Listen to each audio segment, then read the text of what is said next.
Kabanata 1061. Mga bayani sa panahon ng problema. Napansin din ni Tyr Summers ang estatwa nang sumulyap siya sa direksyon na itinuro ni Cyrus Labelle. Ito ay isang estatwa na halos 10 metro ang taas, na nakatayo sa gitna ng plaza sa isang kapansin-pansing paraan. Ang isang mas malapit na pagtingin ay magbubunyag na ang estatwa ay nagsuot ng damit ng isang marshal mula sa isang siglo na ang nakalipas, at armado ng isang glaive and a gun. Ang estatwa ay isang lalaking may bigot sa manibela at mukhang matipuno at magiting. Parang may naisip si Tyr habang papalapit sa rebulto. Oo naman, may plaque sa ilalim ng rebulto na may nakasulat na maikling paglalarawan nito. Nakasaad dito na ang lalaking ito ay pinangalan ng Nonius Jade, at siya ang naging hari ng Northern Rafinesque isang siglo na ang nakararaan. Bukod pa riyan, inilarawan din nito ang ilan sa mga kabayanihan ni Nonius sa buhay. Ang pangkalahatang diwa nito ay noong ang mainland ay nasa digmaan 100 taon na ang nakalilipas, ang Northern Rafinesque ay hindi naapektuhan nito. Ang pangunahing dahilan ay ang hari ng Northern Rafinesque ay masyadong makapangyarihan. Pinamunuan niya ang kanyang hukbo upang itulak pabalik ang kanilang mga kaaway ng maraming beses, kaya hindi sila nang ahas na salakayin ang rehiyon. Sa anumang kaso, si Nonius Jade ay isang taong sinasamba bilang isang maladyos na figure sa Northern Rafinesque. Kahit ngayon, marami pa rin ang tumutukoy sa Northern Rafinesque bilang probinsya ni Haring Nonius. At sinabi na mayroong higit sa 100 mga eskultura na tulad nito sa Northern Rafinesque. Ang pinakamalaki ay nasa plaza sa sentro ng lungsod, at nakatayo sa halos 30 metro ang taas. Sabi nila, ang mga bayani ay sumusulpot sa panahon ng kaguluhan, boss. Naniniwala ka ba na si Nonius Jade ay isang bayani? Nag-aalalang sambit ni Cyrus, itinaas ang baba gamit ang kamay. Humalaklak si Tyr. Sino ang makakapagsabi? Ang kasaysayan ay isinulat ng mga nanalo, hindi ba? Kung si Nonius Jade noong isang siglo ay isang malupit na warlord, hindi sana isinulat ng kanyang mga inapo ang mga katotohanang ito sa plaka, hindi? Oo. Tumango si Cyrus. Gayunpaman, nang ang huling komunidad ng Madex Hymenoptera ay naiwang gumala, maraming mga lungsod ang tumanggi sa kanila na makapasok. Sa huli, sila ay kinuha ni Nonius. Ito ay nagpapakita na si Nonius ay matapang at matatag. Sumingit si Tyr, paano kung kunin sila ni Nonius para sa ibang layunin? Anong layunin? Naguguluhan si Cyrus. Ngumiti si Tyr. Paano ko malalaman? With that, tumalikod si Tyr at umalis sa plaza. Nakahanda siyang magtanong tungkol sa lokasyon ng Madex Village. Hinabol siya ni Cyrus at tinanong, Boss, bakit parang may prejudice ka kay Nonius Jade? Sumagot si Tyr, talaga. Walang anumang pagkiling, hindi ko ipagpapalagay ang anumang bagay tungkol kay Nonius Jade. Ngunit natatakot ako na ang maharlikang pamilya ni Jade ng henerasyong ito ay hindi mabuti. Anong ibig mong sabihin, boss? Patuloy ni Tyr, ang kasalukuyang pinuno ng maharlikang pamilya ng Jade ay may anak na hindi lehitimong si Lyra Jade. Siya ang aking madrasta. Ngayon dapat mong maunawaan kung ano ang ibig kong sabihin, tama. Natigilan si Cyrus. Halos alam na niya ang nakaraan ni Tyr. At sa sandaling iyon, tila wala siyang magandang impresyon sa maharlikang pamilya ni Jade. Boss, sinabi mo noon na kapag bumalik ka sa Celestial Empire, kailangan mong resolbahin ang mga hinaing sa pagitan mo at ng pamilya Summers, bukod pa sa muling pagsasama-sama ng iyong asawa at anak na babae. Dapat ay halos tapos na ito, hindi ba? Tanong ni Cyrus. Naayos na. Nag-stretch si Tyr at sinabing, naisip ko na pagkatapos kong ayusin ang sama ng loob ko sa pamilya Summers, maresolba na ang lahat. Pero hindi ko inasahan na mas mahihirapan pa ako. By the way, habang nasa ganitong topic tayo, may kailangan pa akong ipaalala sa'yo, Cyrus. Seryosong sabi ni Cyrus, go ahead, boss. Nagsalita si Tyr, hindi ko inaasahan na ang Holy Eye Silkworm ay nasa teritoryo ng Jade Royal Family. Malaki ang sama ng loob namin ng Royal Family sa isa't isa dahil sa usapin sa pamilya Summers. Kaya, hindi natin mapapayagang ang mga bagong problema ay dumating ng hindi inaasahan sa pagkakataong ito. Ang layunin lang natin ay mahanap ang Holy Eye Silkworm. Aalis tayo sa Northern Rafinesque sa sandaling makita natin ito. Magiging sanhi ito ng maraming hindi kinakailangang gulo kung tayo ay target ng pamilya Jade. Oo, naiintindihan ko naman, boss. Nagchat ang dalawa habang tinanong nila ang mga lokal tungkol sa kinaroroonan ng Madex Village bilang mga turista. Ngunit, napakalaki ng Northern Rafinesque, at mukhang hindi masyadong kilala ang Madex Village ng Northern Rafinesque. Si Tyr at Zyrus ay walang nakuhang tiyak na sagot matapos magtanong ng matagal. Nang makitang hapon na, medyo desperado na si Zyrus. Boss, nagkamali kaya si Senior Beggar King? Marahil ay wala sa Northern Rafinesque ang huling inapo ng komunidad ng Madex Hymenoptera. Gayunpaman, umiling si Tyr. Hindi maaaring magkamali ang aking Panginoon. Siya ang Haring Pulubi. Kung sasabihin niya na ang huling komunidad ng Madex Hymenoptera ay nasa Northern Rafinesque, tiyak na tama siya. Nandito na talaga ang Holy Eye Silkworm. Kung hindi, hindi siya mahihirapan na pumunta ako dito. Magtanong ka pa. Kung wala tayong mahanap, pupunta tayo sa lungsod. Okay. Hindi na nagsalita pa si Zyrus. Nagmaneho sila papunta sa lungsod. Malapit ng maggabi nang sa wakas ay nakakuha sila ng ilang impormasyon. Kaya, sumakay sila sa isang bus na karaniwang patungo sa Rafinesque Peak. Ayon sa mga taga ron, tila may Madex Village sa Rafinesque Peak. Ngunit sa sobrang laki ng bundok, hindi nila tiyak kung nasaan ito. Nang dumating sina Tyr at Zyrus sa isang maliit na bayan sa Rafinesque Peak, halos madilim na sa labas. Nakikita ni Tyr at Zyrus ang mga pahiwatig ng mga kaugalian ng Madex sa bayan, bagaman hindi gaanong. Ngunit dahil may ilang mga sulyap dito, nangangahulugan ito na wala sila sa maling lugar. Ang maliit na bayan ay hindi malaki at malayo sa mataong. Halos madilim na sa oras na ito. Naghanap muna sina Tyr at Zyrus ng restaurant para makakain, at pagkatapos ay naghanap na sila ng a place na matutuluyan at matutulog. Ipagpapatuloy nila ang paghahanap bukas. Sa huli, nakahanap ang dalawa ng isang inn na mukhang napaka-date. Hindi malamang na makakahanap sila ng magandang hotel sa lugar. Maaari lang silang magpalipis ng gabi sa isang inn na ganito. Hindi malaki ang inn. Antiquate at mamasa-masa ang loob nito. Humingi ng kwarto sina Tyr at Zyrus para mag-overnight. Nakahiga si Tyr sa kama ng gabing iyon ngunit hindi siya makatulog kahit gaano pa siya umikot at lumingon. Marahil ay hindi pa siya sanay sa klima. Medyo nahihilo talaga siya. Sa kanyang pagkatulala, tila nakarinig siya ng kakaibang sipol ng plote na nagmumula sa labas ng bintana. Lalong hindi nakatulog si Tyr sa kaguluhan ng plote. Wala siya sa sarili nang bumangon siya sa kama at pumunta sa bintana. Ang bintana ay isa sa mga kahoy na dati ng suot. Itinulak niya ito at isang malutong na simoy ng hangin ang pumasok mula sa labas. Walang ideya si Tyr kung ano ang nangyayari, ngunit may naaamoy siya sa malamig na simoy ng hangin. Ang bango ay kakilakilabot. Gayunpaman, imposibleng maalala kung ano ang amoy ng ilang sandali. Sa sandaling iyon, biglang nawala ang kakaibang tunog ng plota. Kabanata 1062. Muling pagkabuhay. Hindi ito gaanong iniisip, si Tyr Summers ay walang kamalay-malay na tumangala sa walang katapusang kalangitan sa gabi. Isang kabilugan ng buwan ang nakasabit sa itaas ng kalangitan. Tila napakaliwanag at malinaw. Di nagtagal pagkatapos nito, nakita ni Tyr ang isang pagpatay sa mga uwak na lumilipad sa kalangitan sa gabi. Sa huli, tinakpan pa nila ang bilog na buwan sa langit.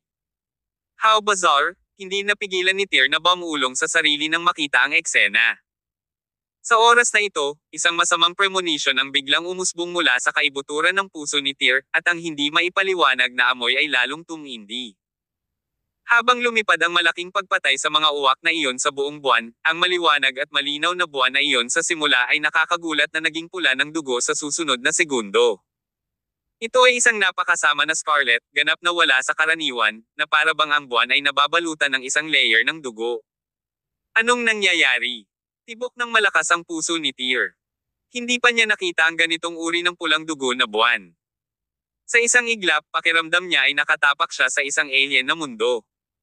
At ang malakas na amoy na iyon ay nagsimulang lumakas at lumakas, hanggang sa punto na hindi na makahinga ng maluwag si Tyr. May mali, ang amoy na ito. Ang baho ng mga bangkay. Sa mismong sandaling iyon, nanginginig si Tyr nang maramdaman niya ang isang nakakatusok na sensasyon sa kanyang anit. Kahit na minsan ay nakatulog siya ng mahimbing sa tabi ng tambak ng mga bangkay, ang partikular na eksenang ito ay nagpatindig pa rin sa balahibo ni Tyr.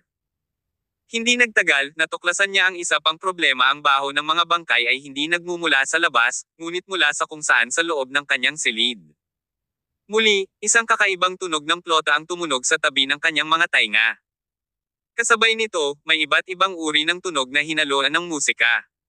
Knock! Knock! Knock! Parang may gumagamit ng sariling kamao sa pagsuntok sa kahoy na tabla. Marahas na lumingon si Tyr at nakita niyang gumagalaw ang kanyang kama. Ang tunog ng katok ay nagmumula sa isang lugar sa ilalim ng kanyang kama. Ano ito?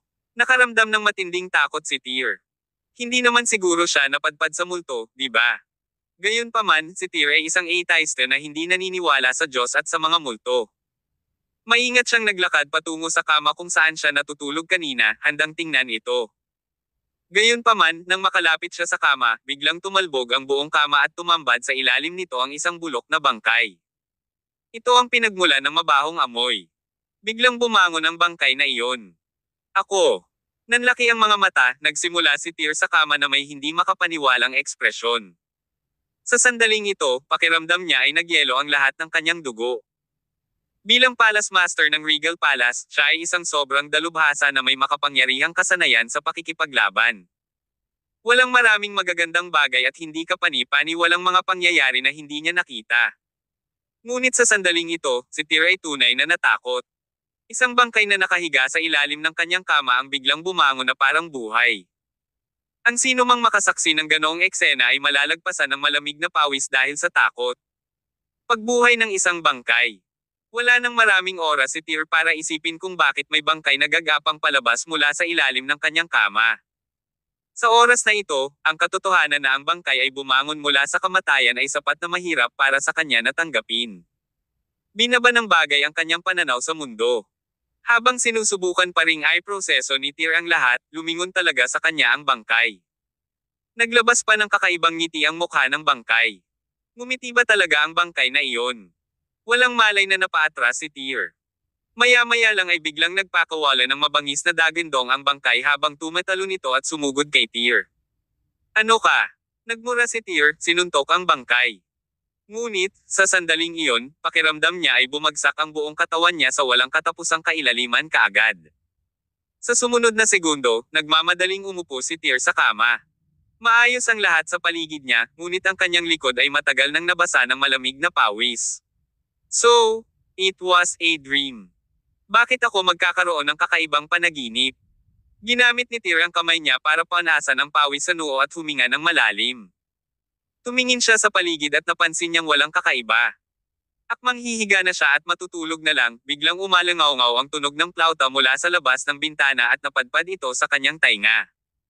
Ang kakaibang tunog ng plote na iyon ay patuloy na nagpapasigla sa eardrums ni Tyr. Parang kinuryent ang katawan niya dahilan para bumangon siya sa kama. Seryoso. Nagulat si Tyr. Ang eksena mula sa kanyang panaginip ay talagang nangyayari sa katotohanan. Nung una, instinctively niyang inakala na siya ay nananaginip pa kaya kinurot niya ang kanyang hita. Ang matinding sakit na nagmumula sa kanyang hita ay nagpabalik kay Tyr sa realidad. Hindi ito panaginip.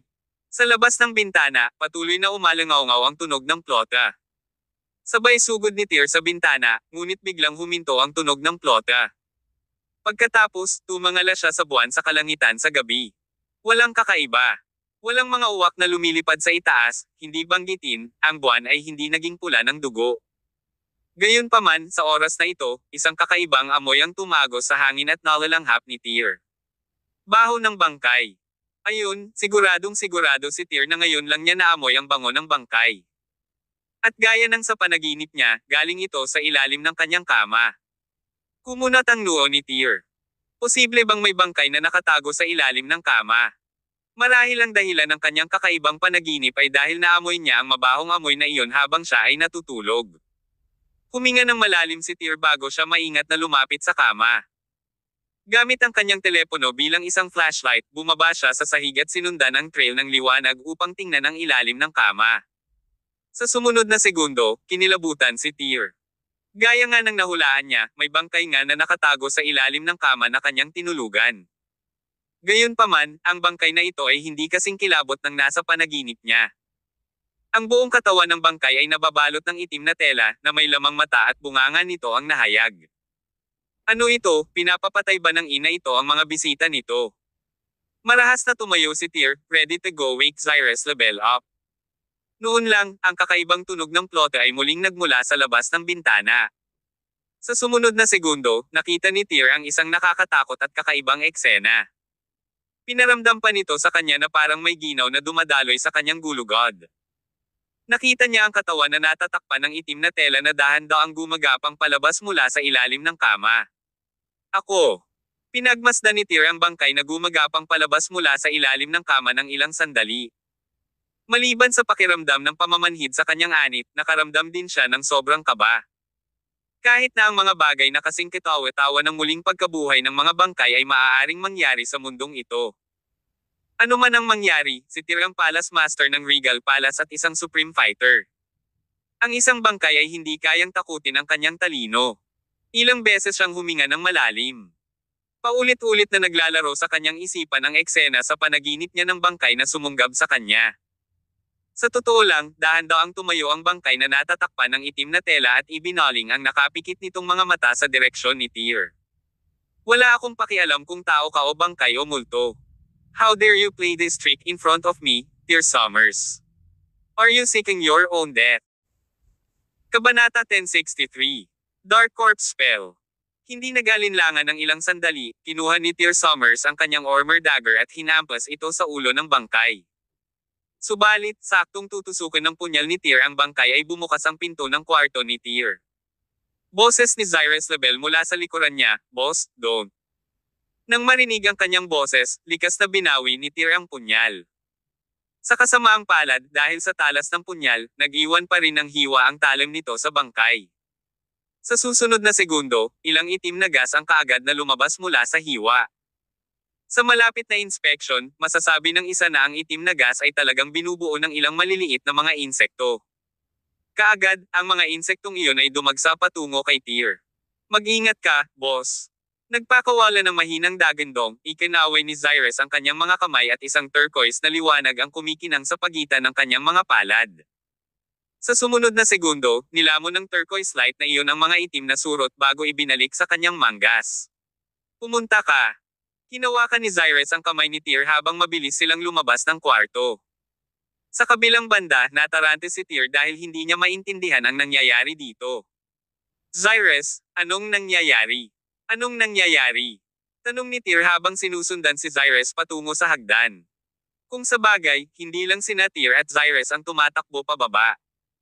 Lahat ng iba pang mga panauhin na tumutuloy sa inn ay nagmamadaling bumaba, lahat sila ay puno ng takot at kaba. Ang buong inn ay nagkagulo. Matagal nang nawala ang innkeeper. Habang tumatakbo sina Tyr at Zyrus papunta sa lobby ng inn, nakita ni Tyr ang isang grupo ng mga lalaki na mabilis na sumugod. Nakasuot sila ng itim at nakabalot ang kanilang mga ulo ng turban. Ang mga taong ito ay nakasuot ng isang uri ng costume na katulad ng isinusuot ng mga tao noong sinaunang panahon. Gayunpaman, kung susuriin ng sinuman, mapapansin nila na ang mga lalaking ito ay nakasuot ng mga costume na kabilang sa mga etnikong minorya. May kilage sword na nakasabit sa bawat baywang nila. Mahigit isang dosenang tao ang nagmamadaling pumasok sa inn. Nanguna sa kanila ay isang lalaking kasing edad ni Tyr at Zyrus. With his well-defined features, he looked very handsome and attractive. Sa pamamagitan ng mga tampok ng mukha at kasuotan ng mga taong ito, halos nakuha ni Tyr ang kanilang mga pagkakakilanlan, sa paghula, people of the Maddox clan. Matapos sumugod ang mga taong ito, dalawa sa kanila ang direktang binantayan ang pinto at sinigawan ang mga tao sa inn, na hinihiling na umalis sila ng mabilis. Samantala, hinugot ng lalaking nangunguna ang kilage sword sa kanyang baywang habang nakatingin sa itaas na mga palapag.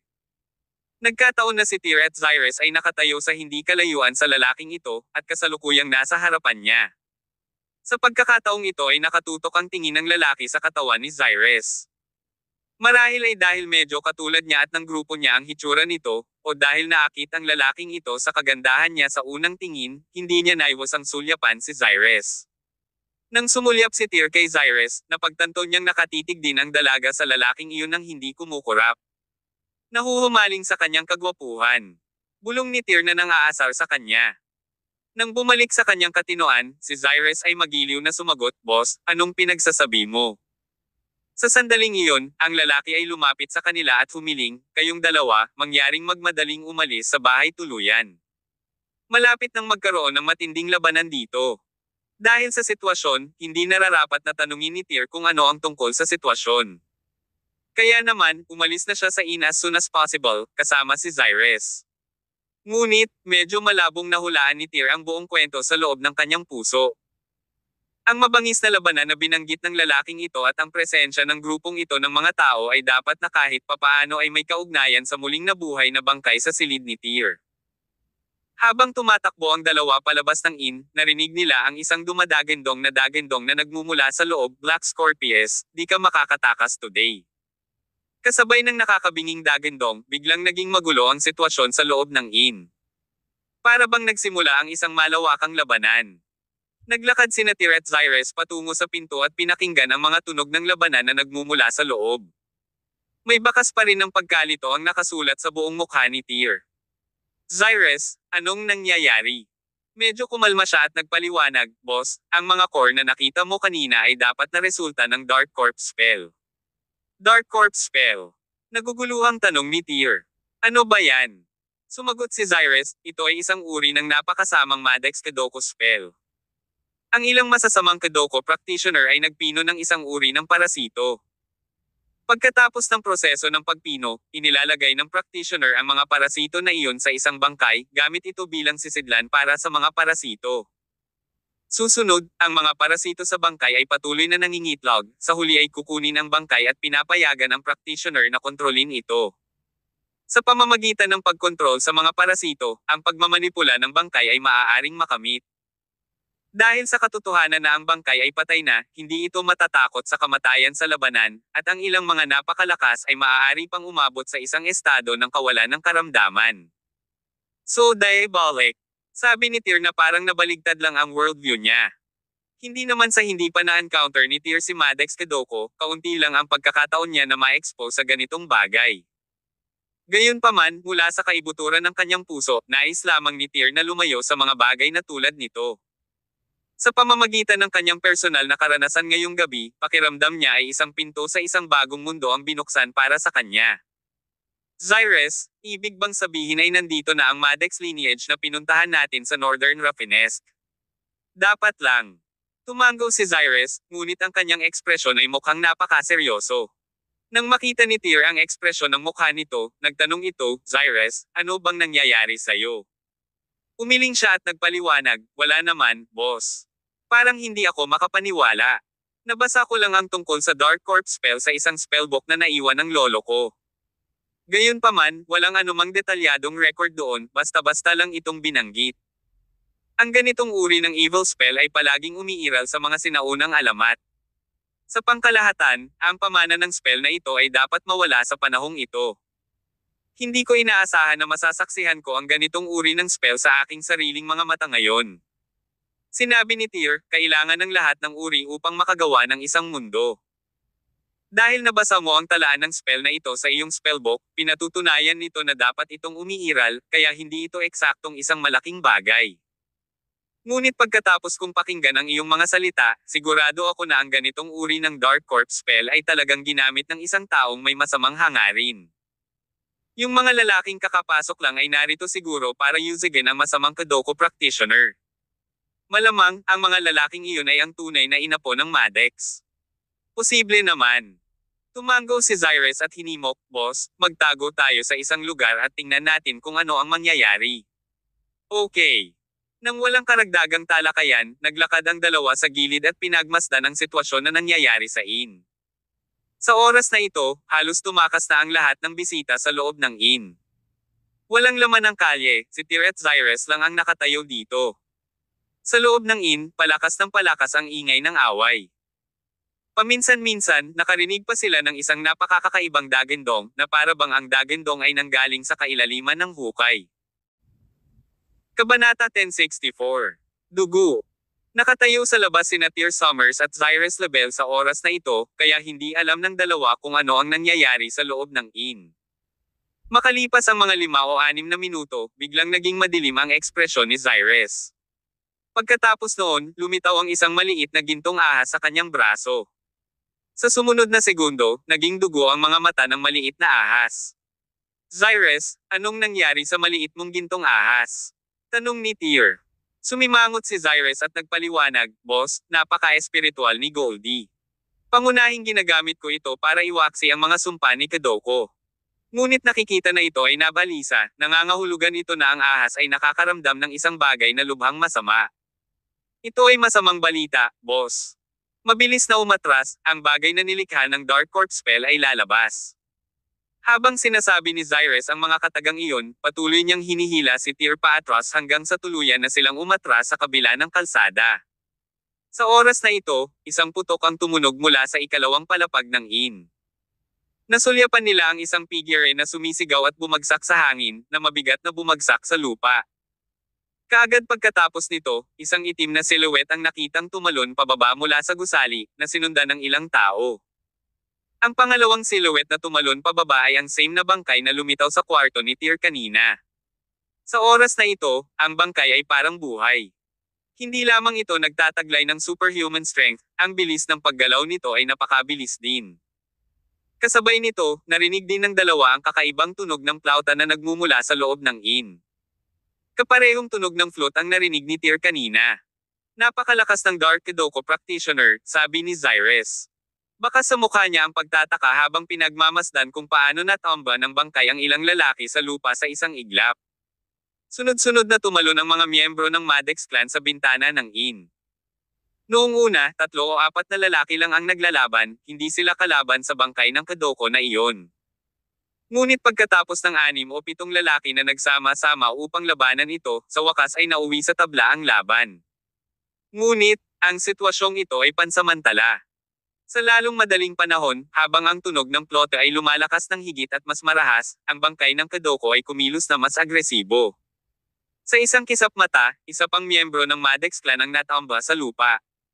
Naputol ang pagkapatas, at sunod-sunod na bumagsak ang mga miyembro ng angkan ng Maddox. Ang lalaking nanguna sa grupo kanina ay nagpakawala ng mahinang dagandong habang ang killage sword sa kanyang kamay ay nagbuga ng malamig na liwanag sa ilalim ng liwanag ng buwan. Tumalon siya ng mataas sa hangin, at habang nasa himpapawid pa rin, nilaslas niya ang kanyang espada sa balikat ng Kedoko corpse. Gayunpaman, ang kanyang talon ay nagtagumpay lamang sa paglaslas ng isang maliit na hiwa sa bangkay ng Kedoko. Ngunit, ang lalaking iyon ay tila may nadiskubreng napakakilabot, kaya dali-dali niyang binawi ang kanyang espada. Isang malaking kawan ng mga parasito ang lumipad palabas mula sa sugat ng bangkay, tulad ng itim na usok, at nagkalat patungo sa nakapalibot na lugar. Di nagtagal, parami ng parami ang mga insekto na nagmula sa bangkay ng Kedoko. Tila naroon sila kung saan-saan at agad na pinalibutan ang mga miyembro ng Maddox clan. Hay! Nako! Nagmura si Zyrus nang masaksihan niya ang eksena. Ipinaliwanag niya, ang mga parasito na sumasakop sa Dark Court spell ay lubhang agresibo. Dahil ang mga parasito na ito ay napisa mula sa pagkain ng laman ng bangkay, kapag sinimulan na nilang salakayin ang buhay, sasakupan nila ang mga katawan ng may buhay at lalamunan ang kanilang mga laman loob sa lalong madaling panahon. Oo naman, pagkatapos na ang mga miyembro ng Maddox clan na iyon ay atakehin ng mga parasito, agad silang nataranta. Ang ilan ay kailangan pang humiga sa lupa at gumulong-gulong sa sakit. Ang lalaking nanguna sa grupo ay nagsuot din ng nakakatakot na ekspresyon. Kahit na gumamit siya ng iba pang mga parasito ng Kedoko upang sirain ang mga parasito na ito, ang kanyang mga kasanayan ay tila nasa mas mahinang bahagi. Hindi nagtagal, napasigaw din sa paghihirap ang lalaking iyon.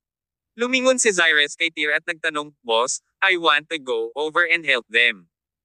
Okay lang ba?" Hindi nagdalawang isip si Tyr. Nasa kamay na niya ang armor dagger habang sinasabi niya, "Sasamahan kita."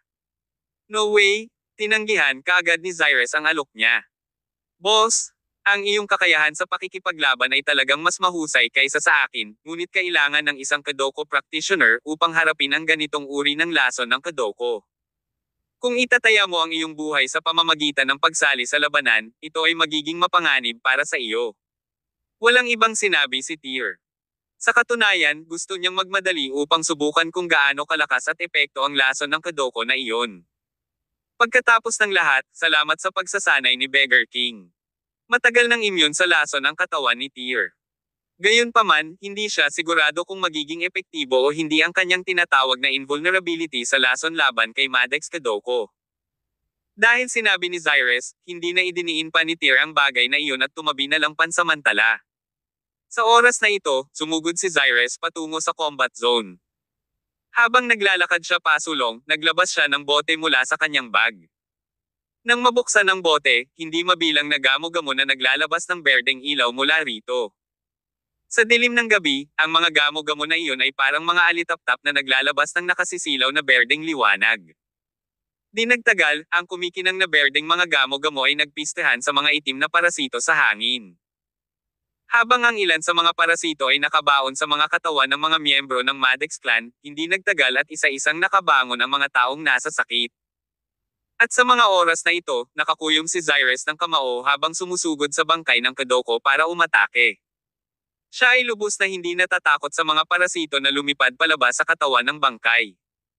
Malakas na sinuntok ng dalaga ang bangkay ni Kadoko dahilan para paulit-ulit itong umatras. Nang makita nila ang eksena, ang mga miyembro ng Maddox clan ay may gulat at hindi makapaniwalang nakasulat sa kanilang mga mukha. Hindi nila inaasahan na ang magandang dalagang ito ay napakalakas.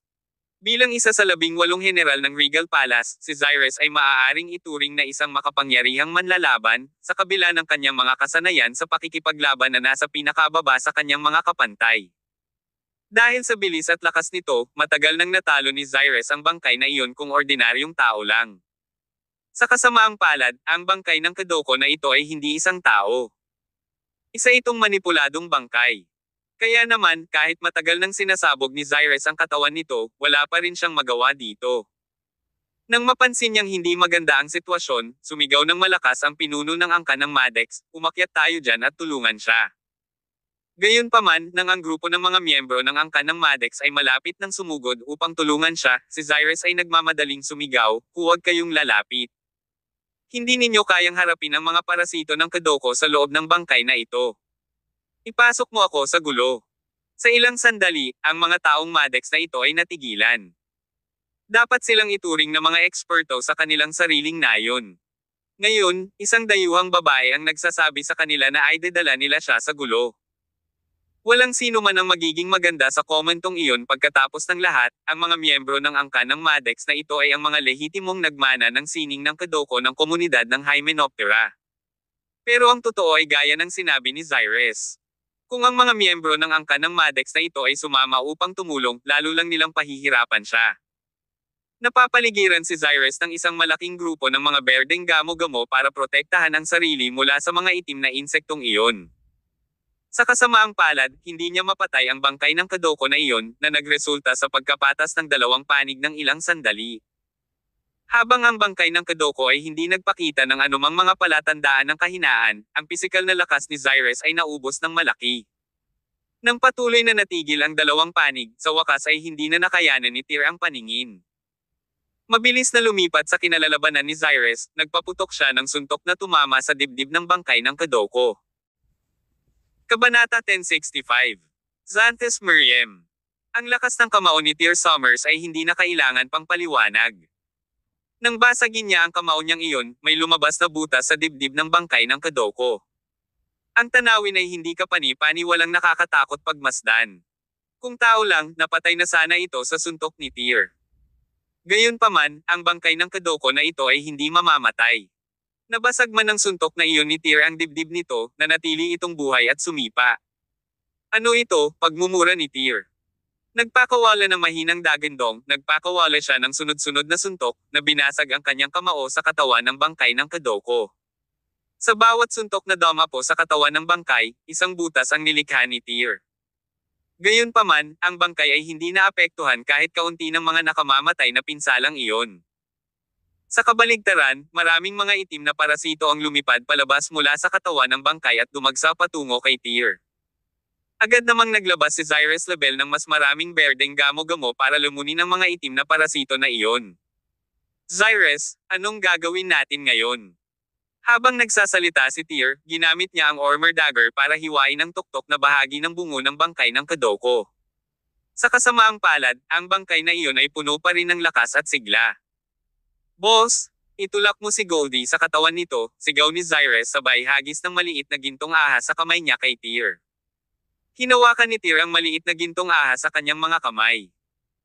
Ang maliit na ahas na iyon ay nakatitig din sa kanya gamit ang pulang dugo nitong mga mata at patuloy na sumisidjit sa kanya. Pumunta ka. Sa napakabilis na paggalaw ng kanyang katawan, agad na nilapitan ni Tyr ang bangkay, pagkatapos ay binaril ang maliit na gintong ahas patungo sa bangkay ng Kadoko, na parang lumilipad na kutsilyo. Ang pamamaraan ni Tyr sa pagbaril ng mga flying dagger ay itinuturing na isang walang kapantay na husay niya. Inilunsad niya ang maliit na gininto ang ahas diretso sa bibig ng bangkay ng Kadoko, at ang ahas ay agad na lumubog sa katawan ng bangkay sa pamamagitan ng bibig nito. Habang umaatras si Tyr, ang bangkay ng Kadoko ay nakatayo pa rin sa pwesto. Ngunit agad ding bumukas ang itim na tela na nakabalot sa katawan nito. Makikita ang mga protrusion sa katawan ng bangkay habang gumagala ang ahas sa loob nito. Pagkalipas lamang ng 10 segundo, ang bangkay ng Kadoko ay bumagsak sa kanyang mga tuhod kasabay ng isang kalabog bago ang katawan nito ay impas na parang bola at mabilis na bumagsak.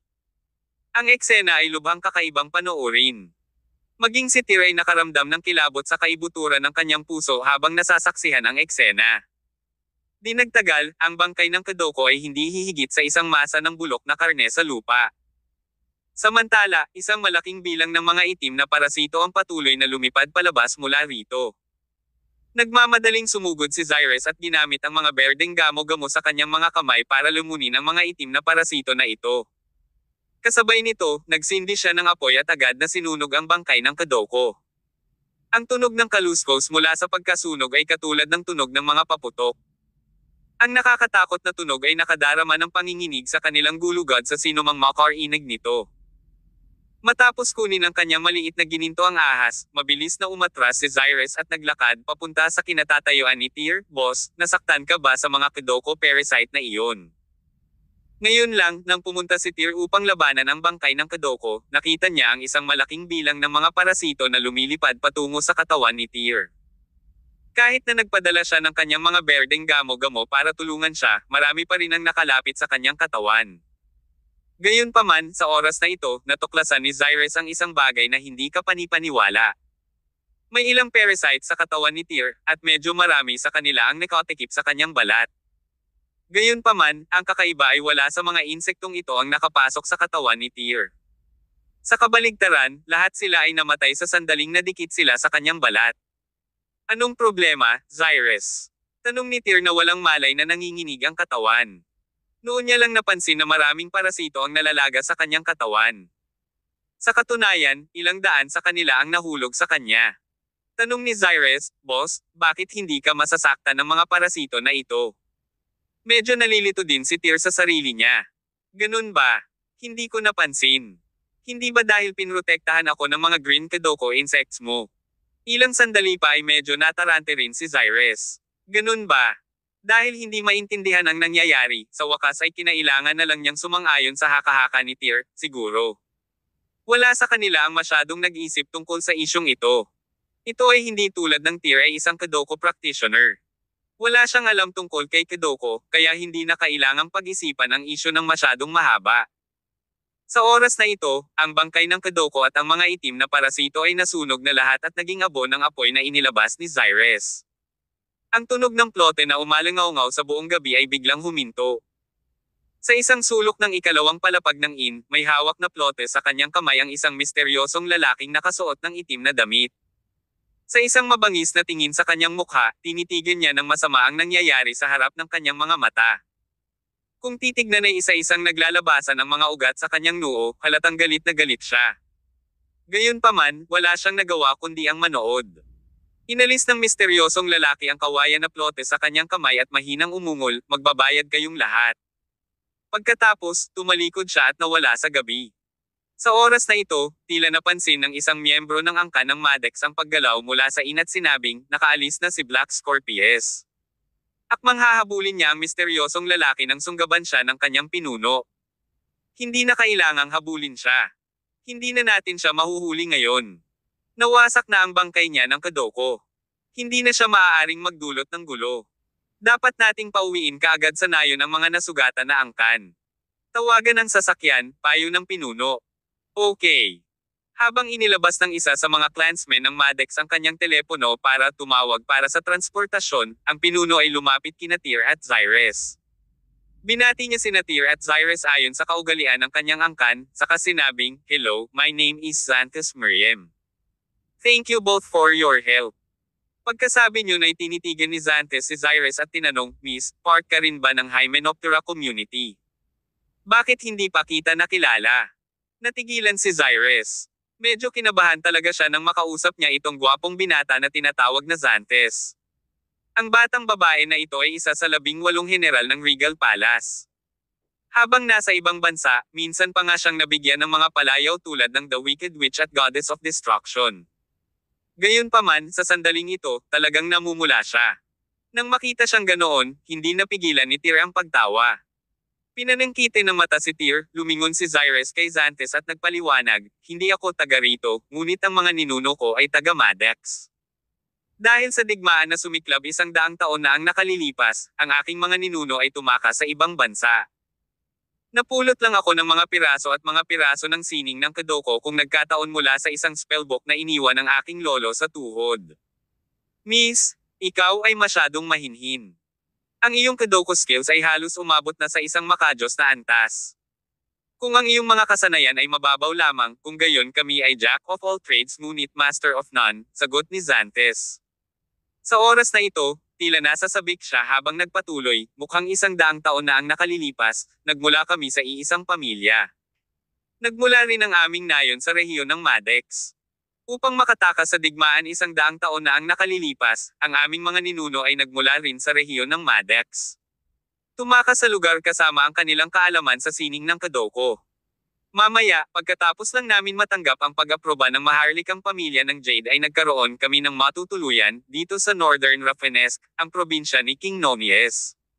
Nang marinig ang mga sinabi ni Zantes, agad na nagkatinginan sina Tyr at Cyrus at alam niyang ngumiti. Mukhang nakatulong sila sa tamang tao sa pagkakataong ito. Tanong ni Cyrus, ang komunidad ng Hymenoptera ay matagal nang tumigil na maging ang parehong pamayanan ng Hymenoptera mula sa 100 taon na ang nakalilipas. Ang iyong angkan ay ang pinakahuli sa komunidad ng Hymenoptera mula sa mainland. Paano eksaktong umiiral ang isang Kadoko practitioner na maaaring gumamit ng Dark Corp spell sa Northern Rafinesque sa panahong ito? Ipinaliwanag ni Zantes, ang mga taong iyon ay mula sa Dark Occult. Ang taong gumamit ng Dark Corp spell ngayon ay tinatawag na Black Scorpius, isa sa 5 Dark Occult Guardians. Kabanata 1066. Maddox Village. Madilim na occult.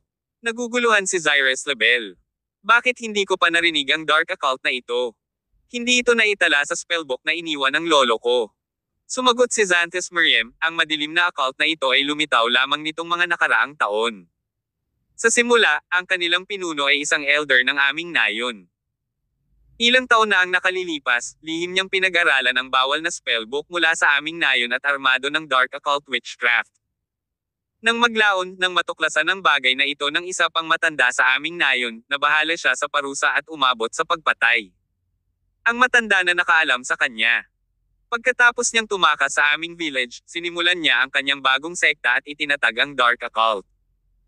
Sa paglipas ng mga taon, ang organisasyong iyon ay nakakuha ng maraming mga disipulo sa Northern Rafinesque region, na naging isang medyo maimpluwensyang masamang puwersa. Ang Dark Occult Bishop ay nagtalaga pa ng 5 na tagapag-alaga at nagdulot ng kaguluhan sa rehiyon. Upang maiwasan ang Dark Occult na patuloy na hagupitin ang rehiyon, nakipag-alyansa kami sa maharlikang pamilya ng Jade nitong mga nakaraang taon upang sugpuin ang kanilang impluwensya. Ngunit, ang Dark Occult ay napaka-insidious at tuso. Ganap na alisin ang mga ito. Sa pagbanggit ng Jade Royal Family, bahagyang kumunat ang noo ni Tyr at nagtanong, kakasabi mo lang ba na nakikipagtulungan ka sa Jade Royal Family? Nang hindi napapansin ang maliliit na pagbabago sa ekspresyon ni Tyr, prangkang sumagot si Zantes, oo, sinabi ko nga kanina, di ba? Noon, ang maharlikang pamilya ng Jade ang tumanggap sa mga inapo ng aming komunidad ng Hymenoptera. Kaya naman, sa loob ng mahigit 100 taon, ang aming nayon ay may utang na loob sa pamilya ng isang malaking pabor. Nakabuo kami ng magandang ugnayan sa paglipas ng mga taon. Oh, mahinang tugon ni Tyr. Sa tabi niya, walang pinapakitang emosyon si Cyrus. Nandito ba kayong dalawa para bisitahin ang Northern Rafinesque para masaya? Tanong ni Zantes.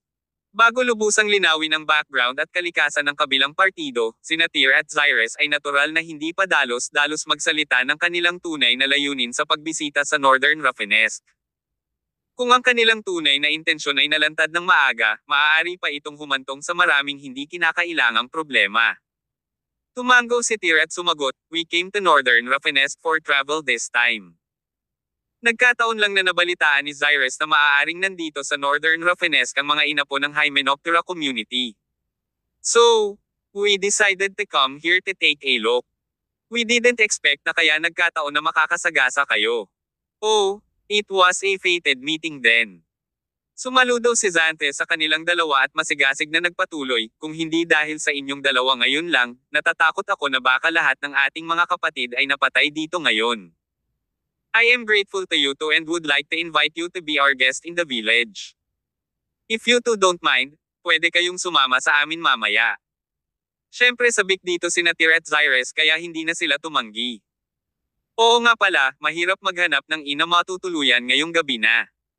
Wala kaming pakialam na pumunta sa barangay nyo para magpalipis ng gabi. Good, then it's a deal. By the way, after talking for so long, I wonder, what are your names? Tanong ni Xanthes. Tyr Summers. Zyrus Label. Nice to meet you, Kuya Tyr and Sister Zyrus, magalang naman si Xanthes. Maya-maya lang, isang off-road na sasakyan at isang minivan ang dumaan sa kanila. Kayong dalawa, dumating na ang mga sasakyan natin. Please come with us to the car. Sinundan ni Tyr at Zyrus si Xanthes sa off-road na sasakyan, habang ang iba pang mga Maddox clansmen ay sumakay sa minivan. Nagsimula ang mga sasakyan at hindi nagtagal ay naglaho sa malawak na gabi. Ayon kay Xanthes, ang kanilang baryo ay matatagpuan sa paanan ng Rafinesque Peak, na hindi kalayuan dito. Gayunpaman, dahil napakalaki ng bundok, matagal silang nakarating mula sa bayan hanggang sa Maddox Village. Sa daan, binigyang liwanag ni Xanthes si Tyr ng maraming impormasyon tungkol sa kanilang lokal na kaugalian at pag-unlad ng Maddox Village sa nakalipas na daang taon. Siyempre, ang pinaka-pinag-usapan niya ay ang away sa pagitan ng Dark Occult at ng kanilang Maddox Village. Sinubukan din ni Tyr na gumawa ng dituwirang pagtatanong para malaman ang tungkol sa Holy Eye Silkworm sa pamamagitan ng kanilang pag-uusap. Gayunpaman, medyo nadismaya si Tyr dahil hindi ito alam ni Xanthes. Si Xanthes ay parang napaka-steadfast na tao kay Tyr kaya hindi niya akalain na magsisinungaling ang una sa kanya. Nakaramdam ito ng kakaiba kay Tyr. Partikular na sinabi sa kanya ng Beggar King na ang Holy Eye Silkworm ay ang sagradong relic ng komunidad ng Hymenoptera. Sa pangkalahatan, si Xanthes at ang mga tao ng Maddox Village ay ang mga huling inapo ng komunidad ng Hymenoptera. Sa lahat ng paraan, ang Holy Eye Silkworm ay dapat na matatagpuan sa loob ng kanilang nayon. Ngunit, bakit hindi narinig ni Xanthes ang tungkol sa Holy Eye Silkworm? Mula sa pagpapakilala ni Xanthes, nalaman ni Tyr na siya ang pamangkin ng pinuno ng Maddox Village. Dahil dito, nagtamasa siya ng mataas na katayuan sa nayon. Kung talagang umiiral ang Holy Eye Silkworm, imposibleng hindi niya ito narinig. Pwede bang wala sa Maddox Village ang Holy Eye Silkworm? O, nahanap na ba natin ang maling tao sa pagkakataong ito? Pagtataka ni Tyr. Ngunit, imposible ang mga pagpapalagay na iyon. Ayon kay Xanthes, ang mga tao sa kanyang nayon ay ang huling mga inapo ng komunidad ng Hymenoptera na nakatakas sa Northern Rafinesque. Ang kanilang mga ninuno ay nakatanggap ng isang mahusay na pagtanggap mula kay Nonius Jade, at sa ngayon, walang ibang angkan ng Maddox clan sa Northern Rafinesque. Sa makatuwid, tiyak na hindi natagpuan ni Tyr at Zyrus ang maling tao. Ito ay medyo kakaiba. Sa huli, isinantabi ni Tyr ang kanyang mga pagdududa.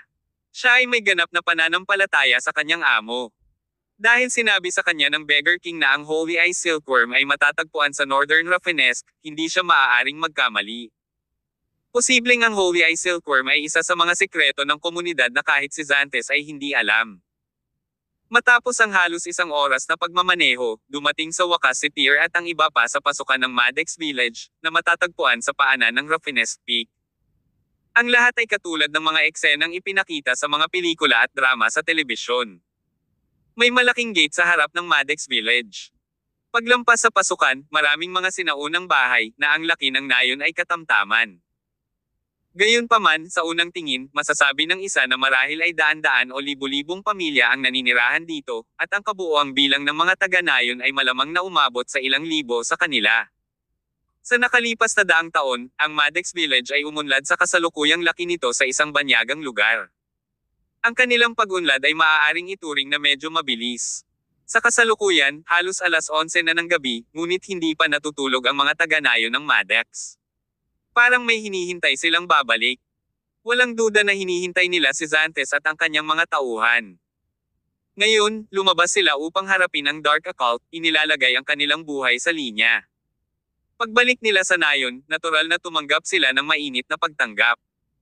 Pagbaba ng mga sasakyan, ang grupo ay pumasok sa nayon na naglalakad. Sa pinakaloob na bahagi ng nayon, mayroong isang malaking parisukat. Sa oras na ito, maraming mga taga-nayon ng Maddox ang natipon doon. Kasabay nito, may malaking siga sa gitna ng plaza. Bumubuo ng isang bilog na magkadikit ang kanilang mga kamay, ang mga taga-nayon ng Maddox ay sumasayaw sa tabi ng bonfire. Mukhang buhay na buhay ang buong eksena. Nang makita ni Natir at Cyrus ang eksena, naimpluwensyahan din ng atmosphere ang kanilang mood. Medyo excited pa nga si Cyrus. Nang makita niya ang siga at ang mga taga-nayon na sumasayaw, tila nagising ang isang espesyal na bagay na nakabaon sa kaibuturan ng kanyang kaluluwa. Pakiramdam niya ay bigla niyang nadiskubre ang isang matagal nang nawawalang miyembro ng pamilya. Kabanata 1067. Imbitasyon mula kay Haring Miriam. Dahil sa kakaibang karanasan sa kanyang mga unang taon, nagkaroon ng matinding pananibik si Cyrus Labelle para sa pagmamahal sa pamilya. Nang maglaon, nang siya ay sumali sa Regal Palace, napapaligiran siya ng maraming mga kapatid. Gayunpaman, ang pagmamahal na iyon ay lubos na naiiba sa naramdaman niya mula sa mga taga-nayong Maddox na ito. Dati, malamig at malayo ang pagkatao ni Cyrus kapag nasa Regal Palace. Palagi niyang binibigyan ang mga tao ng lumayo from me vibe. Sa kabaligtaran, ngayong nasa Maddox Village na siya, tila naging mas inosente at masigla ang vibes na nagmumula sa kanya. Pagkatayo sa tabi ni Tyr, binulungan siya ni Cyrus sa mahinang boses, "Boss, I want to go dance with them." Bahagyang ngumiti si Tyr at pinaalalahanan siya, "Cyrus, tandaan mo, hindi tayo pumunta dito para maglaro." Maya-maya lang ay mabilis na lumapit sa kanila ang isang grupo ng mga kabataan. Bawat isa sa kanila ay may malalakas na katawan. Ang nangunguna ay isang binata na nasa early 20s. Mayroon siyang isang pares ng mga mata na tila mga itim na hiyas, na parehong malalim at maliwanag. Nang dumating ang grupong ito ng mga taga-nayon, sabay-sabay nilang binati si Xantes, "Kuya Xantes, nakabalik na po kayo. Napakaganda ng inyong ginawa. Kumusta ang sitwasyon?" Niyakap ni Xantes ang binata at sumagot, "Sinira namin ang masamang bangkay ng Kadoko ng Dark Occult.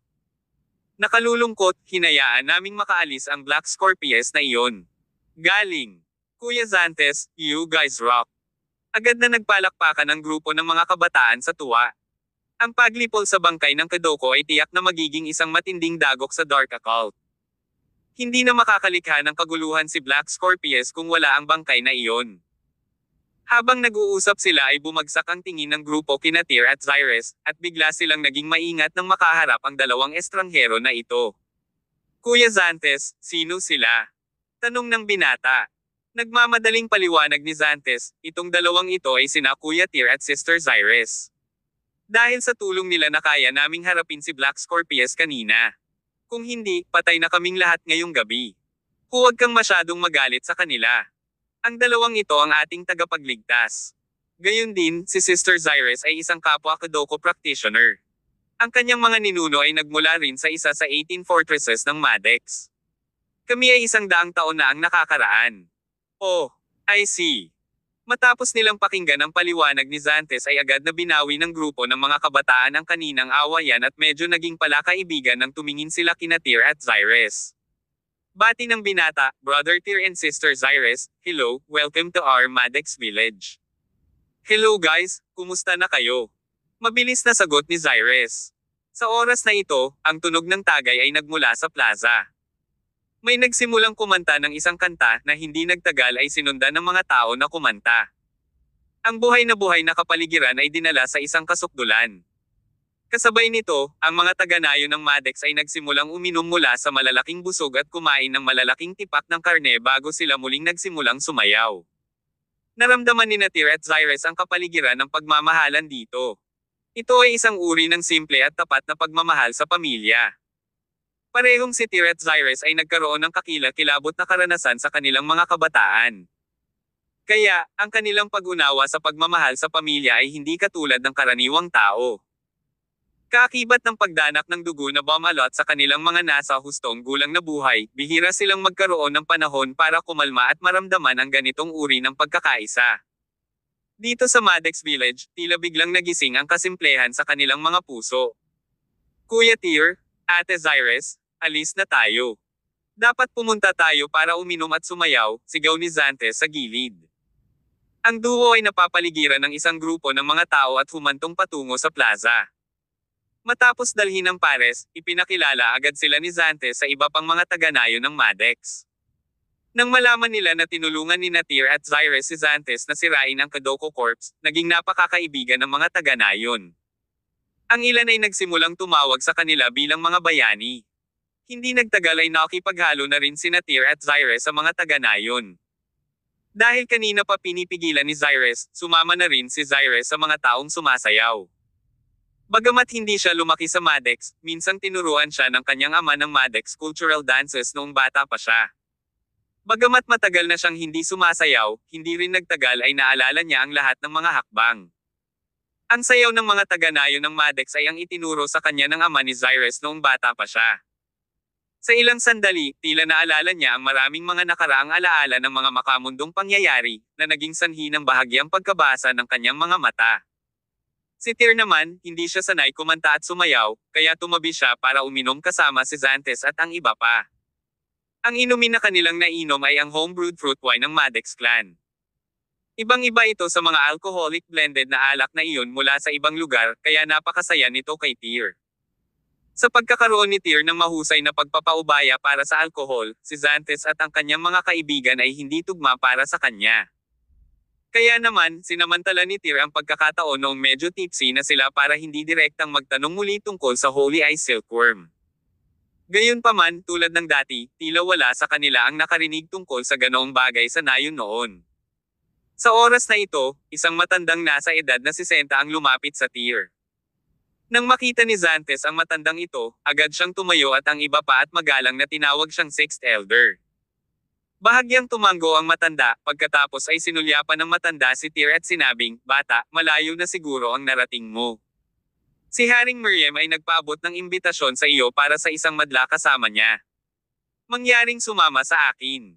Sa katunayan, nang pumasok si Tyr at Zyrus sa nayon, may nakapagpaalam na sa hari ng kanilang pagdating. Sa makatuwid, sa oras na ito, ang hari ay nagpadala ng isang matanda upang anyayahan si Tyr na pumunta. Ang katotohanan na ang isang matanda ay ipinadala upang anyayahan si Tyr ay sapat na upang ipakita na malamang na alam ng hari ang nangyari sa Inn. Kaya naman, pinagtuunan nila ng pansin sina Tyr at Zyrus. Habang nakatanggap si Tyr ng imbitasyon mula sa elder na ito, isa pang elder ang lumapit kay Zyrus at nag-imbite rin sa kanya. 6 na elder, ang dalawang ito ang ating tagapagligtas. Bakit sila hinahanap ng hari? Tanong ni Xanthes sa matanda na medyo kinakabahan. Napangiti ng mahina ang matanda. Xanthes, bakit ka ba kinakabahan?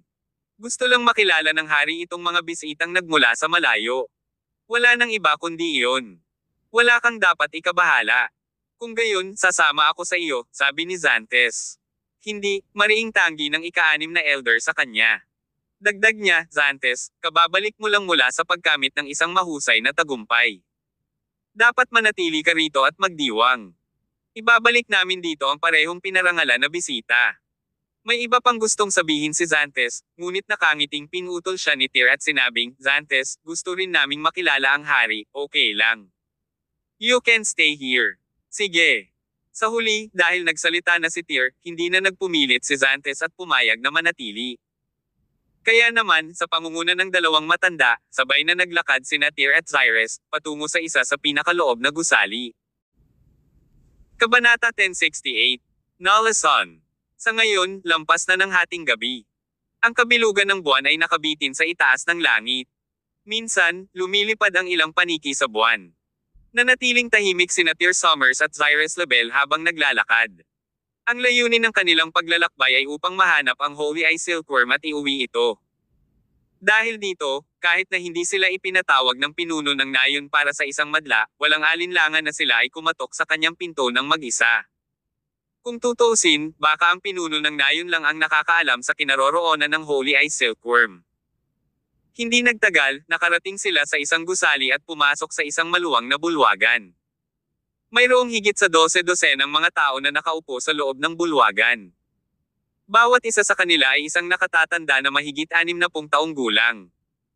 Ang mga taong ito ay marahil ang mga matatanda ng Maddox Village. Ang nakaupo sa gitnang upuan ay isang lalaking nasa edad 50. Kahit na siya ay halos 60 taong gulang, siya ay isang matipunong tao. Siya ay may turban na nakabalot sa kanyang ulo at may hawak na tansong umuusok na tubo sa kanyang kamay. Ang lalaking ito ay si Haring Meriem, ang pinuno ng Maddox Village. Aking Panginoon, narito na ang mga panauhin, anunsyo ng isa sa mga matatanda. Sabay tumayo si Haring Meriem. Sinundan siya ng iba pang matatanda na tumayo mula sa kanilang mga upuan at sumaludo kina Tyr at Xyrus. Maupo ka, dalawa kong bisita, sabi ni Haring Meriem. Sumalubong din ang dalawa ng saludo at umupo sa mga nakatalagang upuan sa gilid. Nabalitaan ko na kayong dalawa ang pumasok kanina at tumulong sa aking mga angkan ng Maddox para harapin ang bangkay ng Kedoko mula sa Dark Occult. Lubos akong nagpapasalamat sa inyong tulong, sabi ni Haring Meriem. Masyado kang magalang, Haring Meriem, sagot ni Tyr habang muling sumasalo. Ang hari ay tumango, pagkatapos ay tumingin kay Xyrus at nagtanong, Miss Labelle, ikaw din ba ay isang inapo ng komunidad ng Hymenoptera? Sumagot si Xyrus, oo, walang tigil ang digmaan sa mainland 100 taon na ang nakalilipas. Ang 18 kuta ng Maddox ay nagdusa sa resulta ng digmaan. Kaya naman, dinala ng aking lolo sa iba ang aming buong pamilya sa ibayong dagat. Ang aking lolo sa tuhod ay nagmula sa isa sa mga 18 kuta sa Maddox. No wonder. Isang tawa ang pinakawala ni Haring Meriem. Hindi ka taka-taka na napakahusay mo, Miss Labelle. Halika, para pasalamatan ka sa pagligtas sa mga angkan ng Maddox ng ating nayon, at para tanggapin ka bilang mga bisita ko sa Maddox Village, gusto kong mag-propose ng toast sa inyong dalawa. Malugod naman itong tinanggap ni Tyr at Xyrus. Dinampot nila ang alak sa mesa at ininom lahat ito sa isang lagok. Bravo! Si Haring Meriem ay isang lalaking may matapang at prangka na personalidad. Tumawa siya ng malakas sabay inom ng alak sa baso niya. Kasabay nito, sumunod din ang mga matatanda sa nayon. Pagkatapos ng maikling sandali ng maliit na usapan, inilipat ni Haring Meriem ang usapan sa pangunahing paksa. Tanong niya, siguro, ano ang tunay na layunin ng pagbisita ninyong dalawa sa Northern Rafinesque sa pagkakataong ito? Ibinaba ni Tyr ang kanyang wine glass. Nararamdaman niya na nang itanong ni Haring Meriem ang tanong na iyon, hindi na ito katulad ng dati. Kahit na ngayon ay kaharap na ni Tyr ang pinuno ng nayon, hindi niya agad ibinulsa ang kanyang loob at isiniwalat ang tunay na layunin ng kanilang paglalakbay. Sa halip, sumagot siya, nagpunta lang kami dito para maglakbay. Kasabay nito, nabalitaan ni Xyrus na ang mga huling inapo ng 18 fortresses ng Maddox noon ay nanirahan sa Northern Rafinesque. Kaya, sinadya naming pumunta dito para subukan ang aming swerte. Hindi namin inaasahan na nagkataon lang na madadapa kami sa bayan. Ganun ba? Nagkataon ba talaga? Kinusot-kusot ni Haring Meriem ang kanyang mga mata at biglang tumayo. Ang hakbang na ito ay ikinagulat ni Tyr at Xyrus. Isang kakilakilabot na premonition ang lumitaw sa kanilang mga puso. Dalawa ba kayong mag-asawa? Tanong ni Haring Meriem. Kuya at ate, sagot ni Tyr. Ang isa sa inyo ay Summers ang apelyido, habang ang isa naman ay Labelle. Magkapatid ba talaga kayo? Nakangiting sagot ni Tyr, hindi ba pwedeng magkaiba ang apelyido ng magkapatid? King Meriem? Feeling ko may sasabihin ka sa amin. Para kang prangka na tao. Bakit ka pa nagpupumiglas? Agad na nalungkot ang mukha ni Haring Meriem. Sabay ding tumitig kay Tyr at Xyrus na may kakaibang tingin ang mga matatandang naruroon. Kayong dalawa ay mga especially iyan na ipinadala ng Dark Occult, tama ba? Ano ang sinabi mo? Parehong natulala sina Tyr at Xyrus. Haring Meriem, bakit mo nasabi? Tanong ni Tyr. Sumagot si Haring Meriem, dahil, maliban sa aming angkan, ang mga inapo ng 18 kuta ng Maddox ay matagal nang nawala mula noong 100 taon na ang nakalilipas. Nahihirapan akong paniwalaan na ang mga bagay ay maaaring nagkataon lamang. Na ang isang inaakalang inapo mula sa ibang bansa ay maaaring hanapin ang kanyang paraan sa aming nayon kapag nagkataon. Maliban kung mayroon kang ibang layunin, dapat kang maging mga especially iya. Sa puntong iyon, nagsalita si Haring Miriam ng ilang huling salita, paumanhin para dito. Sa sandaling binibigkas ang mga salitang iyon, maraming Maddox clansmen ang biglang sumugod mula sa labas ng bulwagan. Bawat isa ay isang malakas na binata na may hawak na espadang kilaj sa kanyang kamay. Lahat sila ay nakatingin kay Tyr at Zyrus ng may galit habang napapalibutan nila ang dalawa. Na may malungkot na ekspresyon sa kanilang mga mukha, agad na tumayo ang duo mula sa kanilang mga upuan. Haring Miriam, ganito ba ang pakikitungo mo sa iyong mga bisita? Tanong ni Tyr.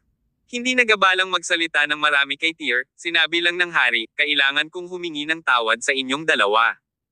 Sa lahat ng mga taon na ito, ang aming nayon ay sinalanta ng Dark Occult.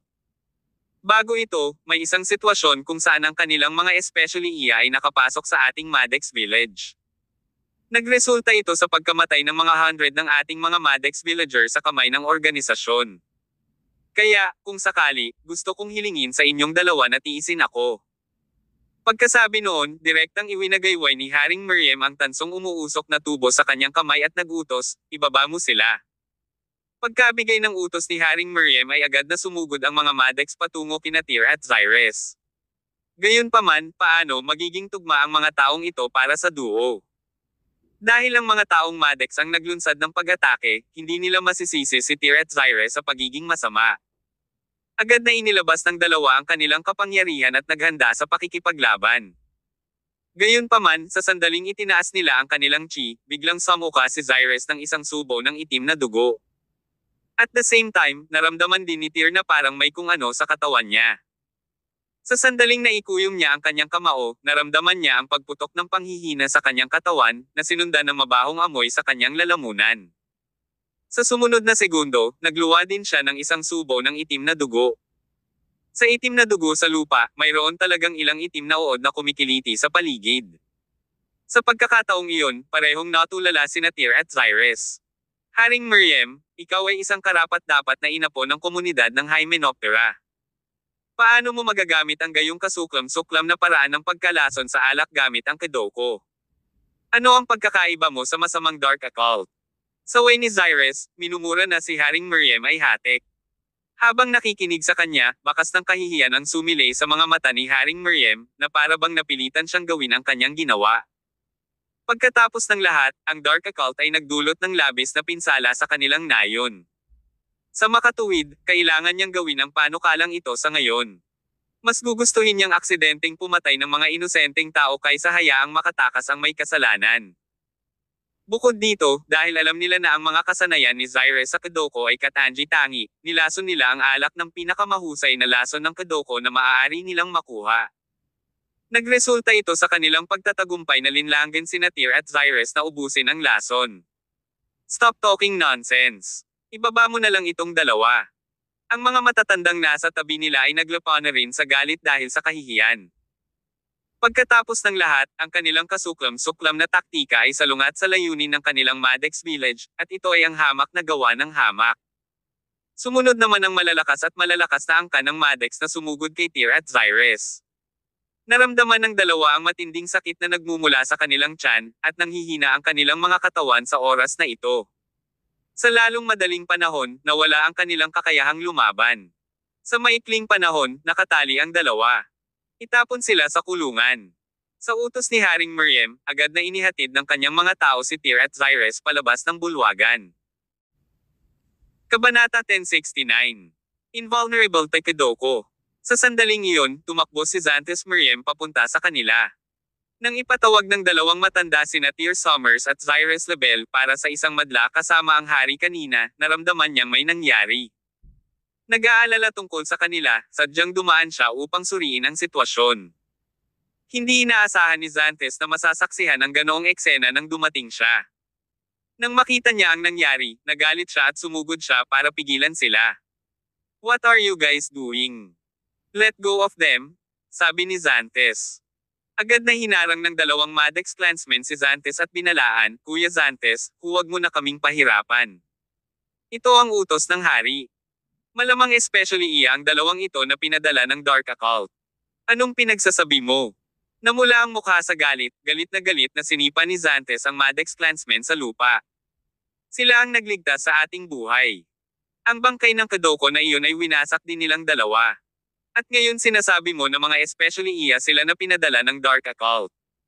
Anong klaseng biro yan? Habang sinasabi ni Xantes ang mga salitang iyon, nagmamadali siyang umakyat ng walang ingat para iligtas sina Tyr at Xyrus.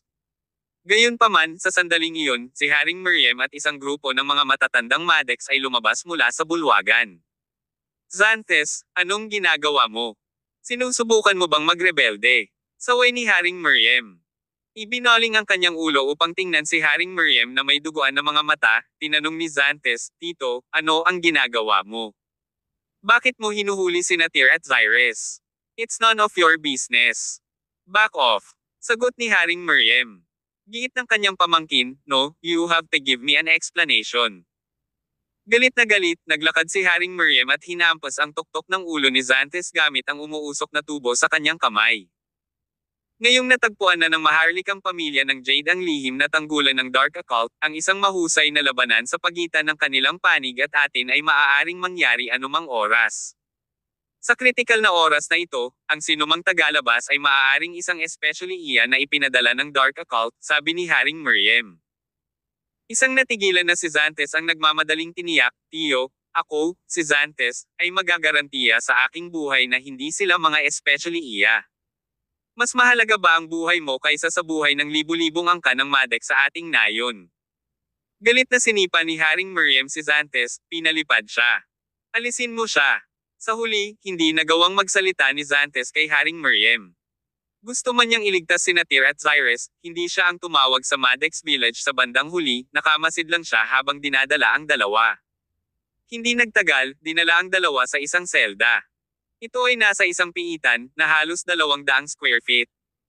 Ang loob ng selda ay mukhang napakadilim at mamasa-masa, at may kakaibang amoy pa nga na tumatago sa buong lugar. Ang sahig ng piitan ay natatakpan ng makapal na patong ng dayami, na malamang na inilagay doon upang maiwasan ang kahalumigmigan.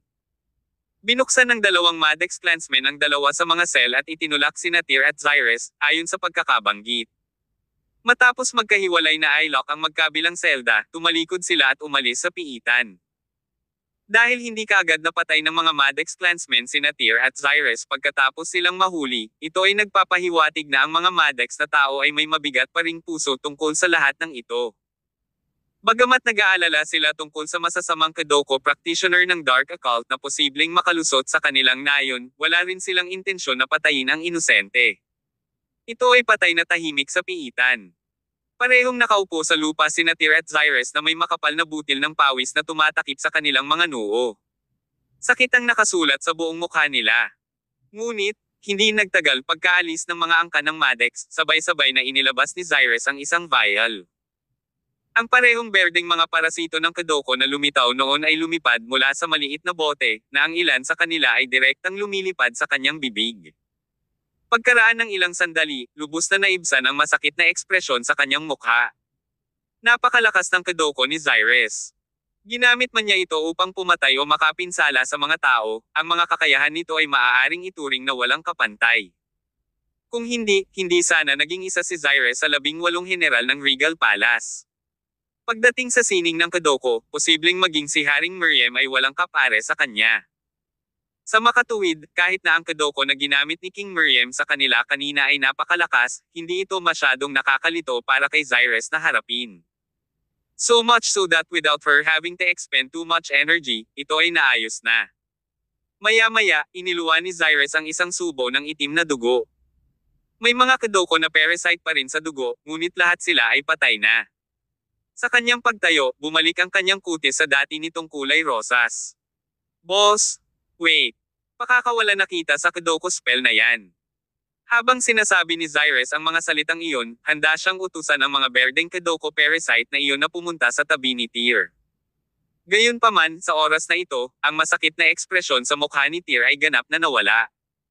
Dumura din siya sa lupa, nagsuka ng isang subo ng itim na mucus na naglalaman ng mga patay na Kadoko parasites.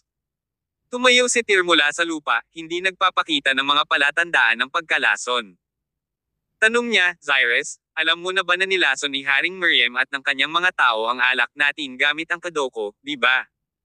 Hindi sinagot ni Cyrus ang tanong ni Tyr. Isang gulat na ekspresyon ang bumalot sa buong mukha niya. Malinaw, hindi siya nakatulong upang gamutin si Tyr ng lason ng kadoko, kaya bakit siya ay ganap na maayos, tulad niya. Boss, ito. Anong nangyayari dito?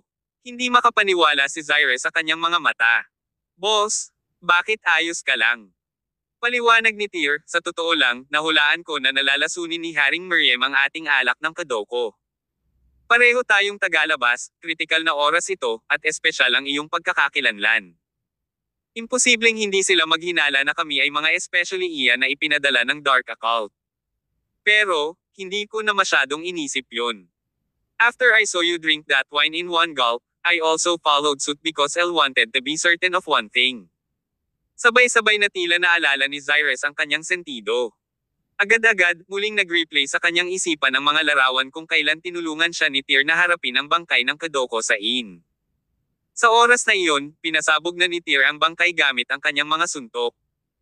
Maraming kadoko parasites ang lumipad palabas sa katawan nito at sinubukang tumago sa katawan ni Tyr. Gayunpaman, ang mga kadoko parasite na iyon ay pinatay lahat hindi nagtagal pagkatapos nilang madikit ang katawan ni Tyr. Boss, bakit hindi ka natatakot sa kadoko poison? This is too amazing, tanong ni Cyrus. Sumagot si Tyr, nagduda ako sa inn kaya lang, sinamantala ko ang pagkakataong ma-verify ng maayos kung may epekto ba sa katawan ko ang kadoko poison. Ngayon alam ko na kahit na ang tunay na kadoko ni Haring Miriam, ang lehitimong inapo ng komunidad ng Hymenoptera, ay hindi makakasama sa akin. Mukhang tama ang hula ko. Cyrus questioned, Boss, how come your body has this kind of ability? As far as I know, there's never been a record of such a thing in the history of Maddox. Ipinahayag din ni Tyr ang kanyang pagdududa tungkol sa bagay na ito. He speculated, marahil ito ay dahil ang aking Panginoon ay sumusubok ng mga lason sa aking katawan noon, na sa huli ay nagresulta sa aking pagiging hindi masusugatan sa lahat ng uri ng mga lason. Ang kadoko poison na ito ay maaari ding ituring na isang uri ng lason, kaya't hindi ito makakasama sa akin. Paulit-ulit na umiling si Cyrus. Boss, parang hindi tama iyan. Kahit na tinatawag itong kadoko poison, malaki ang pagkakaiba nito sa totoong lason. Maaari pa nga itong ikategorya sa ibang kategorya ng buo. Nararamdaman ko na ang iyong haka-haka ay hindi masyadong malamang. Ganun ba? Itinaas ni Tyr ang kanyang baba gamit ang kanyang kamay. Sa susunod na segundo, bigla niyang naisip ang isa pang posibilidad at napabulalas, ang berserker na dugo. Kabanata 1070. Ang piitan. Kung ang katotohanan na ang kanyang katawan ay hindi naaapektuhan ng lahat ng lason ay hindi ang dahilan kung bakit hindi naapektuhan ni Kadoko si Tyr Summers, kung gayon ang kanyang dugong berserker ang tanging posibleng paliwanag. Hanggang ngayon ay hindi pa rin moari ni Tyr kung saan nanggaling ang dugong berserker sa kanyang katawan. Maaaring sabihin ng isa na siya ay ganap na walang alam. Ngunit, alam na alam ni Tyr ang mga kakaibang katangian ng kanyang dugong berserker. Kapag inatake, pinahintulutan ng berserker blood na umangat ang kanyang lakas sa pakikipaglaban, ngunit kinokontrol din nito ang kanyang ugali. Higit pa rito, ang dugo ay maaaring may iba pang katangian. Dahil sa simula, ito ay isang misteryo sa loob ng isang misteryo. Nang maisip niya ang lahat ng ito, biglang tumahimik si Tyr, na para bang may ilang bagay na nagtulak sa kanya sa pagmumuni-muni. Hindi sinasadya, ginamit ni Tyr ang kanyang kamay para hawakan ang relic ni Master Odrek na isinuot niya sa kanyang dibdib. Bagaman ang dugong berserker ay nagbigay sa kanya ng ilang espesyal na kakayahan, tinanggihan pa rin ito ni Tyr mula sa kaibuturan ng kanyang puso. Kaya naman, sa mga oras na ito, hindi niya maiwasang umasa sa sarira ni Master Odrek. Sa tabi niya, nakita ni Cyrus Label si Tyr na nawala ng ulirat habang hinahaplos niya ang relic. Hindi makapagpigil, tinanong niya, Boss, ano ang iniisip mo? Wala naman. Umiling si Tyr. Ito lang ay hindi ko lubos maisip kung bakit hindi ako apektado ng mga kadoko parasite na ito sa ngayon, ngunit sa kabuuan, ito ay maaaring isang magandang bagay. Tama ka. Tumango si Cyrus at nagpaliwanag, sa teritoryo ng mga taong Maddox, ang pinakamadaming makakasalubong natin ay ang kadoko. Ang dahilan kung bakit nagawang takutin ng mga angka ng Madex ang mga tao ay hindi dahil sa kung gaano sila kalakas, ngunit dahil kaya nilang isagawa ang sining ng Kadoko sa kalye. Sa puntong ito, saglit ding nawala sa pag-iisip si Cyrus. Pagkatapos, sinabi niya, "Boss, sa kasong ito, magagawa mo ang lahat ng gusto mo sa Madex Village." Paalala ni Tyr, "Cyrus, you must remember, we are here to find the Holy Eye Silkworm. We did not look for a way." Okay. Tumango si Cyrus, sa kanila ay bot ang tingin sa paligid at nagtanong, "Boss, ano ang susunod nating gagawin? We can't stay in this dungeon forever, right? What if we just fight our way out and capture that King Miriam? Pwede natin siyang pilitin na ibigay ang Holy Eye Silkworm." Hindi makapaniwalang tinitigan siya ni Tyr. "Cyrus, you guys were a family 100 years ago. Bakit parang common na magnanakaw ka ngayon?" Kung tutuusin ay may ideya rin si Tyr kay Cyrus, ngunit hindi nararapat na isagawa ang planong iyon ngayon. Dapat last resort na lang. Maliban kung talagang kailangan niya, ayaw ni Tyr na labanan ang mga tao ng Madex Village. Sa oras na ito, dumating si Tyr sa nayon para sa isang misyon na hanapin ang Holy Eye Silkworm. Ganap na walang pagkakamali ang pinapayagan. Kinailangan niyang iuwi ang Holy Eye Silkworm para iligtas ang kanyang asawa. Sa makatuwid, hindi siya nang ahas na gumamit ng puwersa ng basta-basta. Kung nagpa siya si Haring Miriam na ibagsak ang lahat kasama niya pagkatapos ng pagbagsak sa pamamagitan ng paggawa ng banal na Eye Silkworm na tunay na mawala sa mundo, kung gayon si Tyr ay mawawala ng higit pa kaysa sa kanyang natamo. Iyon ang dahilan kung bakit kinailangan ni Tyr na gawin ang mga bagay ng paisa-isa, at ang bawat hakbang ay kailangang gawin ng may matinding pag-iingat. Bagamat nilason tayo ni Haring Miriam ng Kadoko, hindi nila tayo agad pinatay. Sa madaling salita, ibig sabihin, hindi talaga nila tayo gustong patayin. Kaya, kailangan pa rin nating maghintay dito at tingnan kung ano ang gusto nila sa atin, paliwanag ni Tyr. Okay. Nagkibit balikat si Cyrus at hindi na nagsalita pa. Kumuha ng dayami at inilapag sa lupa, maluwag siyang umupo. "Boss, gagawin ko lahat ng gusto mo. Mahabang gabi ng paghihirap, matulog na tayo." "Sige." Natagpuan din ni Tyr ang kanyang sarili ng ilang dayami, inilatag ito sa lupa, at nahiga dito. Dapat sabihin, ang mga tao sa Madex Village ay medyo makatao. Kahit na ito ay isang piitan, sadyang inihanda nila ang gayong makapal na patong ng dayami para sa kanilang mga bilanggo. Nag-aalala kaya sila na ang mga bilanggo na nakakulong sa piitan ay magyelo. Nakahiga sa dayami, hindi makatulog si Tyr kahit anong pilit niya. Ang kanyang mga iniisip ay patuloy na hindi sinasadyang naliligaw kay Winifred, pati na rin kay Blair at sa bagong silang na kambal. Maging si Tyr mismo ay hindi maisip kung bakit laging delikado ang kanyang kapalaran. Dumating man siya sa puntong ito ng kanyang buhay, hindi tumitigil ang tadhana sa paghamon sa kanya. Palagi niyang nararamdaman na may isang pares ng malalaking kamay sa likod niya, patuloy na kinokontrol siya at pinaplano ang kanyang landas sa buhay, determinadong gawing miserable ang kanyang buhay. Medyo nalungkot si Tyr sa mga naiisip niyang ito. Kung talagang may Diyos sa mundong ito na kumokontrol sa kanyang buhay, talagang gusto niyang kaladkarin ang Diyos na iyon palabas at bigyan siya ng matinding bogbog. Sa buong magdamag, nanatiling bukas ang mga mata ni Tyr. Hindi talaga siya makatulog. Sa sobrang daming tumatakbo sa isip niya, hindi siya makatulog ng mapayapa. Bandang alas 5 ng umaga, biglang maingat na itinulak ang pinto ng piitan. Halos sabay na tumayo sina Tyr at Cyrus.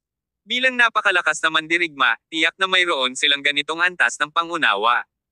"Sino nandyan?" Mahinang ungol ni Cyrus, baka sa tono niya ang pamatay na intensyon. Isang pamilyar na boses ang nagmula sa pintuan, "Kuya Tyr, Ate Cyrus, ako po." Isang pamilyar na figure ang nakitang naglalakad palapit sa kanila.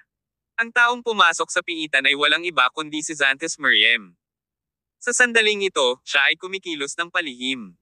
Pagkapasok niya ay agad niyang nilock ang pinto ng selda mula sa loob bago naglakad papunta kina Tyr at Cyrus. "Kuya Tyr, Ate Cyrus, I'm sorry. I didn't know the king will do this to you. Kung alam ko, hindi ko na kayo ibinalik sa Madex Village," ani Xanthus.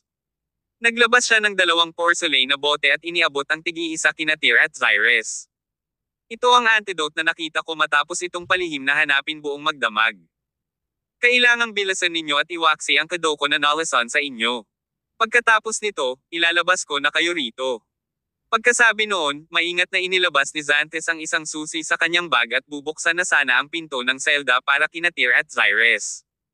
Nang bumalik sa kanilang katinoan, napagtanto ng dalawa na ninakaw ni Xantes ang antidote at ang susi sa piitan para mapalaya niya sila. Bagamat parang medyo nakakatawa ang mga kilos niya sa mga oras na ito, medyo nakakatouch ang approach niya para kina Tyr at Xyrus. Hindi bababasa, ang tanong na ito ay seryoso tungkol sa pagtrato sa kanila bilang magkaibigan. Kinalaban pa niya ang sarili niyang nayon para iligtas sila. Xantes, kung papaalisin mo kaming dalawa, hindi mo kakayanin ang sisihin kung susubukan ka ng hari mo na panagutin, sabi ni Tyr. Sumagot si Xantes, ayos lang, Kuya Tyr. Ako rin ang may pananagutan sa bagay na ito. Dahil ako ang nag-imbite sa inyong dalawa dito, dapat akong managot sa paglabas sa inyo ng ligtas. Ano pa, kayo ang mga tagapagligtas ko. Tiyak na hindi ako papayag na masaktan kayo sa anumang paraan dito. At isa pa, pamangkin ako ng pinuno ng nayon, at itinuturing din akong bayani sa nayon, kahit palayain ko kayong dalawa, hindi ako mahihirapan ng mga taga-nayon. Nauubos na ang oras. Mas mabuting kumuha na kayo ng antidote at sumama sa akin.